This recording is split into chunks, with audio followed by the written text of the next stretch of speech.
Hello student, आज की जो अपनी क्लास रहेगी वो डेटा साइंस और जो बिग डेटा है उसमें जो आपका डेटा साइंस है उसके जो कंपोनेंट है, कौन कौन से उसके कंपोनेंट है उनको अपन डिटेल में देखने वाले हैं। अगर कंपोनेंट की मैं बात करूं डेटा साइंस में तो 3 तरह के कंपोनेंट यहाँ पे वर्क करते हैं। पहला है स्टैटिस्टिक यानी सांख्यिकी, मशीन लर्निंग जिसे अपन एमएल भी बोलते हैं, और डीप लर्निंग जिसे डीएल भी बोला जाता है। तो ये तीनों चीज़ें आपकी डेटा साइंस में कैसे वर्क करती हैं तो इनको वन बाय वन अभी देखते हैं। अगर मैं बात करूं, पहला जो कंपोनेंट है वो है स्टैटिस्टिक यानी जो सांख्यिकी है, डेटा साइंस का एक महत्वपूर्ण क्या है, घटक है या फिर कंपोनेंट है। यहाँ इसका इस्तेमाल सेट में मौजूद संख्यात्मक डेटा को एनालाइज करने में किया जाता है। जो भी आपका न्यूमेरिकल जो डेटा है उसको मेरे को एनालाइज करवाना है तो वहाँ पे मैं किसका यूज करूँगा, स्टैटिस्टिक का यूज करूँगा यानी सांख्यिकी का यूज करूँगा। जैसे कि फ़ोन नंबर हो गया, प्राइस हो गई, इनकम आदि के जो आंकड़े मेरे को प्रेजेंट करने हैं उसके लिए स्टैटिस्टिक का यूज किया जाता है। सेकंड जो अपना इसमें कंपोनेंट है वो है मशीन लर्निंग, और थर्ड जो रहेगा वो रहेगा अपना डीप लर्निंग। तो मशीन लर्निंग कैसे अपन डेटा साइंस में यूज कर सकते हैं, तो जो मशीन लर्निंग है, एमएल है, वो एआई का क्या है, एक हिस्सा है। एआई का क्या है, हिस्सा है जो कि डेटा साइंस में भी काम में लिया जाता है। अब ये मशीन लर्निंग होती क्या है ये अभी अपन डिटेल में डिस्कस करेंगे। एक बार तो आप इतना समझो कि कैसे मशीन लर्निंग को अपन डेटा साइंस में यूज करेंगे। मशीन लर्निंग के यूज से बिग डेटा को एनालाइज करना क्या हो जाता है, काफ़ी आसान हो जाता है, क्योंकि इसकी मदद से मशीनें क्या करती हैं, खुद ही डेटा को क्या करती हैं, एनालाइज करके अपन को रिजल्ट यहाँ पे दे देती हैं। इसके लिए पहले एक डेटा मॉडल तैयार किया जाता है। सबसे पहले एक डेटा मॉडल तैयार करेंगे, इसे अच्छी तरह से क्या किया जाता है, ट्रेंड किया जाता है, मशीन को सिखाया जाता है वहाँ पे। यह डेटा मॉडल डेटा एनालिसिस की प्रक्रिया को ऑटोमेटिक कर देता है, जिससे डेटा को एनालाइज करना काफ़ी आसान हो जाता है और समय की भी यहाँ पे क्या होती है, बचत होती है। अब डीप लर्निंग है, उसका क्या यूज है अपने डेटा साइंस में, तो डीप लर्निंग एक तरह की क्या है, एडवांस्ड मशीन लर्निंग है होती है, जो कि एआई का क्या है, पार्ट है। दोनों एआई का पार्ट है। डेटा साइंस में इन डेप्थ डेटा एनालाइज के लिए डीप लर्निंग का प्रयोग किया जाता है। अगर गहराई में डेटा को मेरे को क्या करना है, यहाँ पे एनालाइज करना है, तो उसके लिए मैं किसका यूज करूँगा, डीप लर्निंग का यूज करूँगा। आमतौर पर स्ट्रक्चर्ड डेटा को प्रोसेस करने के लिए मशीन लर्निंग का, यानी जो स्ट्रक्चर्ड डेटा है, जो किसी एक फिक्स निश्चित फॉर्म में आपका जो डेटा है उसको मेरे को प्रोसेस करना है, वहाँ मैं मशीन लर्निंग का यूज़ करूँगा। तथा जो अनस्ट्रक्चर्ड डेटा है उसको प्रोसेस करने के लिए किसका यूज़ करूँगा, डीप लर्निंग का यूज करना होता है। अब मशीन लर्निंग या फिर जो डीप लर्निंग है वो होती क्या है, उसको भी अपन डिटेल में देख लेते हैं।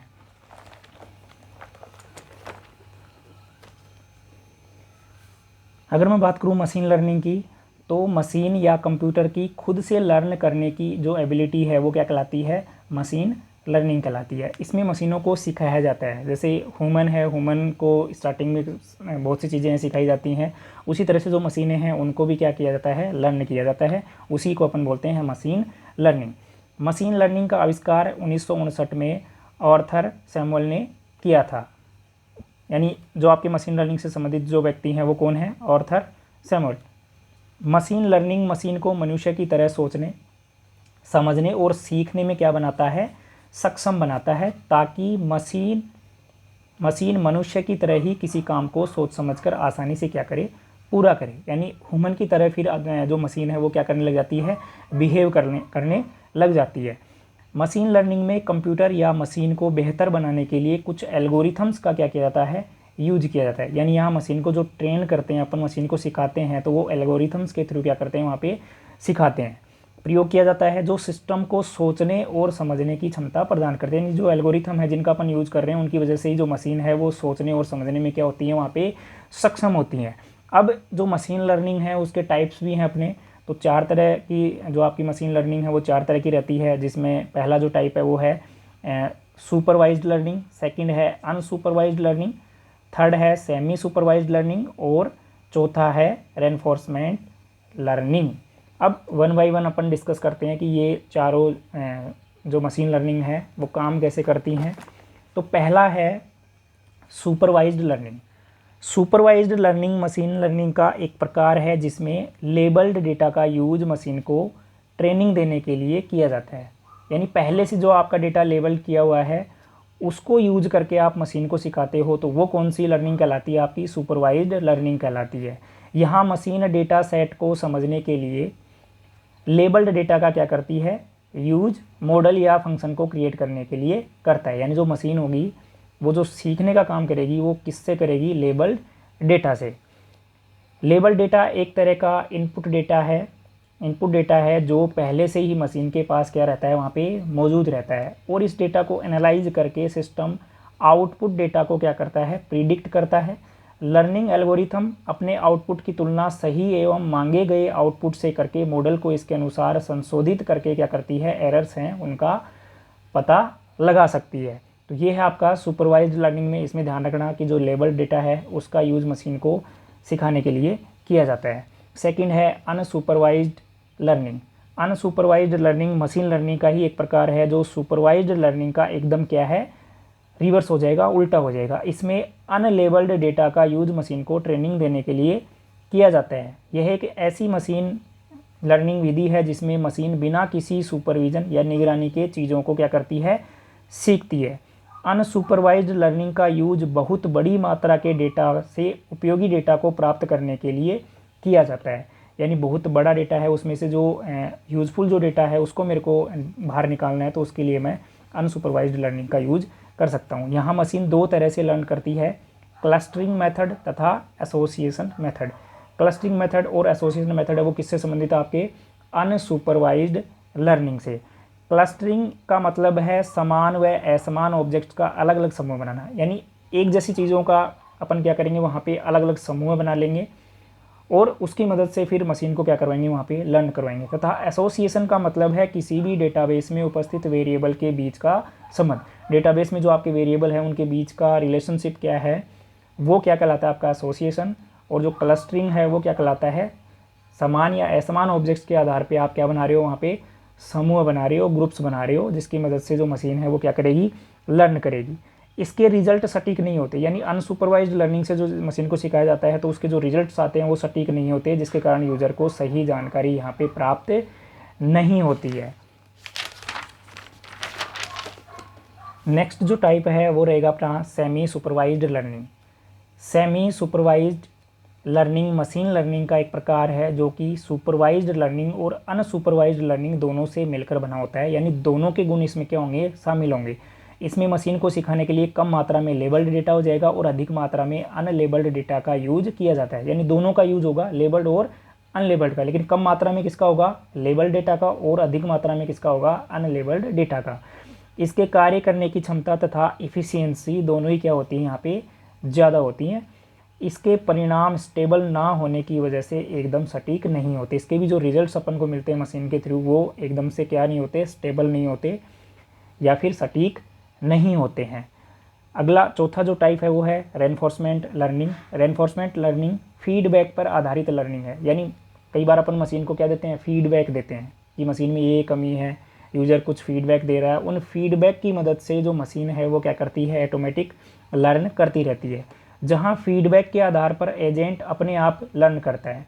जो एजेंट है जो मशीन से सारे काम करवा रहा है वो एजेंट अपने आप क्या करता है? वहाँ फीडबैक से लर्न करता है तथा खुद को क्या करता है? इम्प्रूव करता है। सीखता जाएगा और खुद को क्या करता जाएगा?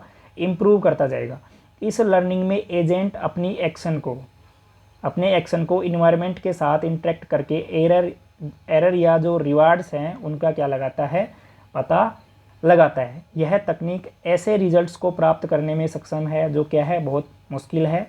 यह सटीक रिजल्ट प्रदान करती है। इसका यूज ईजी प्रॉब्लम्स को सोल्व करने के लिए नहीं किया जाता। यानी कि जो कुछ हार्ड जो अपनी प्रॉब्लम्स होती हैं उनको अगर मेरे को सॉर्ट आउट करना है तो उनके लिए मैं रेनफोर्समेंट जो लर्निंग के थ्रू जो मशीनें तैयार हुई हैं उनको मैं क्या कर सकता हूँ? यूज कर सकता हूँ।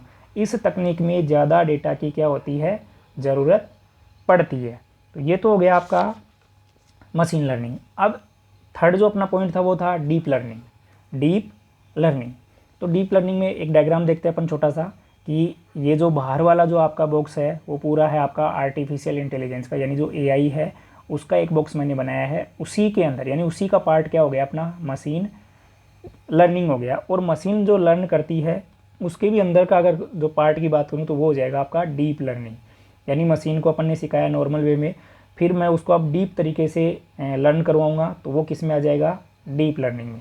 यानी जो आर्टिफिशियल इंटेलिजेंस है वो क्या है, ability of a machine to imitate intelligent human behaviour.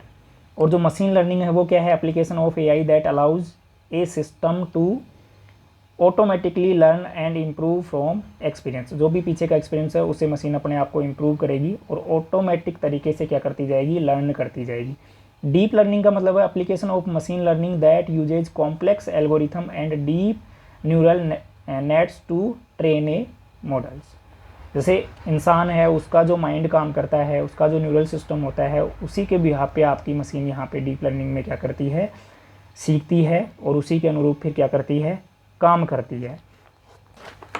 अगर डीप लर्निंग की बात करूँ तो डीप लर्निंग मशीन लर्निंग का ही क्या है, एक सब ग्रुप है जो न्यूरल्स नेटवर्क का यूज करके मानव मस्तिष्क जैसे क्या करता है, व्यवहार का अनुकरण करता है।